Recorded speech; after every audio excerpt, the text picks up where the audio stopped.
मैंने सिर्फ एक बात कही, गांधी हमारे हैं, सावरकर आपके। क्या इसमें कोई गलत बात कही मैंने? क्या सावरकर आपके नहीं है? क्या आपने उनको उठा के फेंक दिया? ये देखा आपने?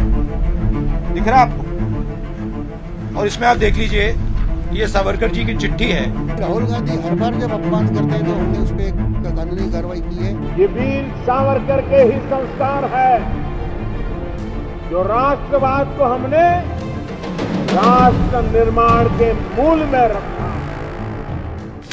नमस्ते भारत, आप सभी लोगों के बीच में एक बार फिर से मैं उपस्थित हो गई हूं। निवेदन वही कि इस वीडियो को लाइक कीजिएगा, अंत तक देखिएगा, शेयर कीजिएगा और बेल आइकन को हिट करते हुए मेरे चैनल को जरूर सब्सक्राइब कर लीजिएगा। जो लोग सिर्फ वीडियोस चैनल पर आकर देखते हैं उनसे वही रिक्वेस्ट कि हर रोज रात को इंपॉर्टेंट गेस्ट के साथ मैं एक लाइव करती हूं जो जियोपॉलिटिक्स और भारतवर्ष के इंपॉर्टेंट टॉपिक्स पर होता है, तो लाइव जरूर देखिएगा। अगर आप रात में लाइव से नहीं जुड़ सकते हैं तो फिर जब आपको समय मिले चैनल के लाइव सेक्शन में जाकर के लाइव अवश्य देखें।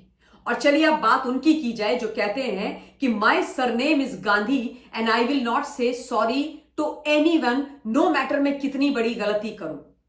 उन्हीं देश के लीडर ऑफ ऑपोजिशन, गांधी परिवार के राजा बाबू और कांग्रेस के बड़े नेता सम्माननीय राहुल गांधी ने एक कोर्ट में एक दिन पहले जज साहब के सामने बोला, रोते हुए गिड़गिड़ाते हुए, कि मैं जज साहब निर्दोष हूं, मैंने कोई गलती नहीं करी है। अब आप लोग सोच रहे होंगे कि कौन से कोर्ट में राहुल ने यह सब बोला और किस गलती के लिए वो खुद को निर्दोष बोल रहे हैं। वही गलती जो राहुल गांधी बार बार करते हैं और जिस गलती को करना उनको लगता है कि उनका जन्म सिद्ध अधिकार है और भारतवर्ष के संविधान ने उनको यह गलती करने का, बार बार करने का अधिकार दिया हुआ है। और गलती है किसी के भी बारे में झूठ बोल करके, अपमानजनक टिप्पणी करके उनको बदनाम करने का। आप सब जानते हैं ना कि राहुल गांधी पर एक नहीं कई क्रिमिनल डिफेमेशन केस चल रहे हैं और उसमें से बहुत सारे तो भारतवर्ष की आन बान शान, हमारे स्वतंत्रता संग्राम सेनानी श्रद्धेय वीर सावरकर जी के बारे में अपमानजनक टिप्पणी करने के लिए हो रखे हैं। तो ये जो केस है जिसके बारे में अभी मैं बात कर रही हूं वो भी वीर सावरकर जी से ही संबंधित है। दरअसल पुणे की एक एमपी एमएलए कोर्ट है, उसमें एक दिन पहले सावरकर जी के एक मामले पर सुनवाई चल रही थी और ये जो केस क्रिमिनल डिफेमेशन का राहुल गांधी पर वीर सावरकर जी मामले पर किया है वो किसी और ने नहीं अपितु सावरकर जी के पर पोते सत्यकी सावरकर ने किया।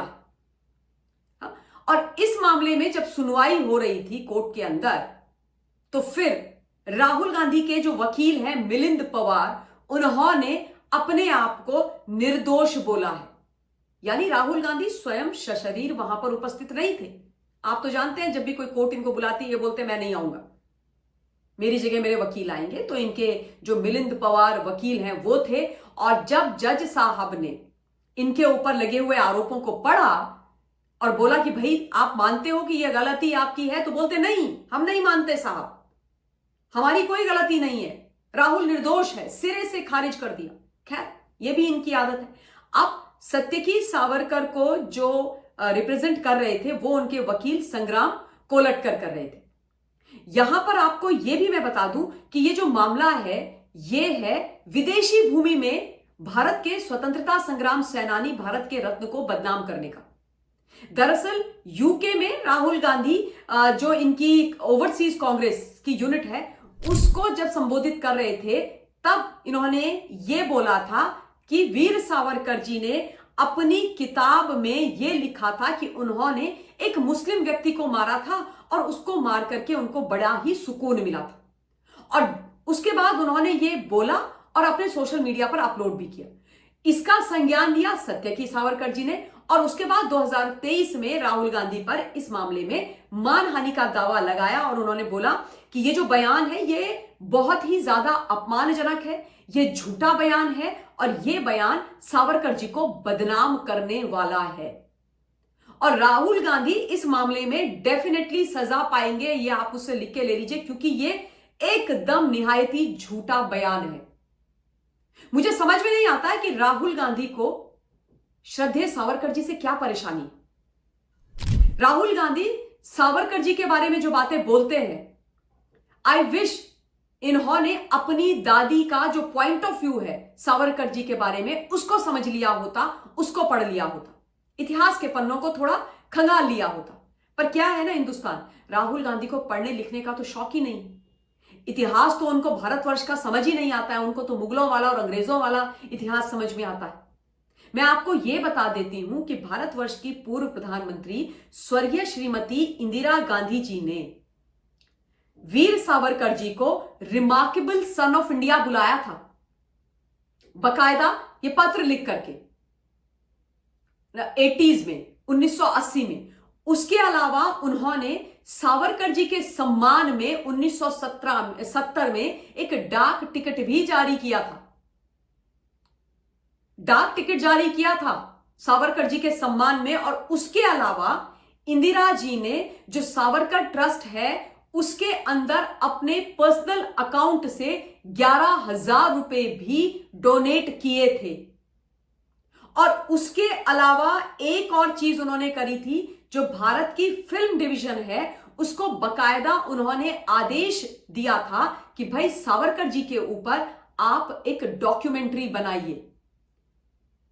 अब ये जो एक्शंस मैंने स्वर्गीय श्रीमती इंदिरा गांधी जी जो हमारी प्रधानमंत्री रही हैं, उनके वीर सावरकर जी के बारे में आपको बताए हैं, उनसे स्पष्ट आप लोगों को हो गया होगा कि इंदिरा जी सावरकर जी का सम्मान दिल से करती थी और इसीलिए उन्होंने बकायदा लिखित पत्र में उनको रिमार्केबल सन ऑफ इंडिया बुलाया था। अब ये जो तथ्य हैं, जो ये फैक्ट्स हैं, ये राहुल गांधी तक कोई पहुंचा दे तो शायद राहुल गांधी को सद्बुद्धि आ जाए, क्योंकि जिनकी इंदिरा जी तारीफ करती थी, जिनके ट्रस्ट के लिए इंदिरा जी ने अपने पर्सनल अकाउंट से, सरकारी नहीं पर्सनल अकाउंट से पैसा डोनेट किया था, उनके बारे में इतना झूठ, इतना अनाप शनाप राहुल गांधी बकते हैं। क्यों भाई?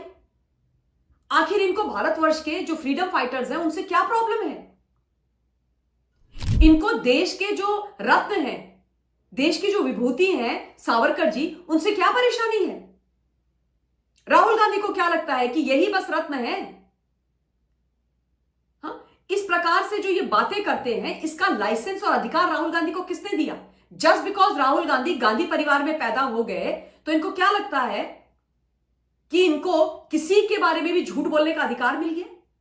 और उसके बाद जब कोर्ट्स ये बोलेंगी कि राहुल गांधी तुमने गलती करी है, अपनी गलती को स्वीकार करो और माफी मांगो, तो बोलेंगे कि my surname is not Savarkar, my surname is Gandhi, मैं माफी नहीं मांगूंगा। इससे ज्यादा शर्मनाक हो क्या सकता है? कुछ नहीं हो सकता है।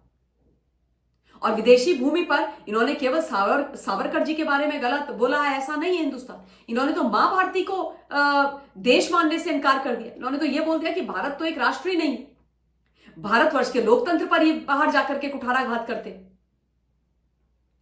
तो इनको सजा इस मामले में मिलना तय है, इनको सजा मिलने से कोई नहीं रोक सकता है। और इसीलिए अब गए कि तब गए तिहाड़ वाली स्थिति में राहुल गांधी हैं, क्योंकि इनके ऊपर ये जो डिफेमेशन केसेस हैं वो तो असंख्य हैं ही, मतलब हर जगह इनके ऊपर केस चल रहा है। आप बिहार में देख लो, आप यूपी में देख लो, आप महाराष्ट्र में देख लो, आप दिल्ली में देख लो, हर जगह इन पर केसेस हैं। तो ये भाई साहब डेफिनेटली सजा पाने वाले हैं किसी भी केस के अंदर बहुत जल्द। और फिर इनकी ऐसा लग रहा है कि सांसदी जाएगी और राजनीति ठप हो जाएगी। और नेशनल हेराल्ड वाला केस तो चल ही रहा है। तो ये एक बहुत इंपॉर्टेंट डेवलपमेंट थी कि कैसे अब अपने वकील के माध्यम से ही सही, पर जज साहब के सामने एमपी एमएलए कोर्ट में रो रहे हैं और गिड़गिड़ा रहे हैं कि मैं निर्दोष हूं। पर निर्दोष नहीं हो, आप गुनहगार हो, आपने झूठ बोला है, सजा आपको मिलेगी तथ्यों के आधार पर और जो एविडेंस है उनके आधार पर। तो इस वीडियो के लिए इतना ही। बहुत बहुत धन्यवाद। जय हिंद।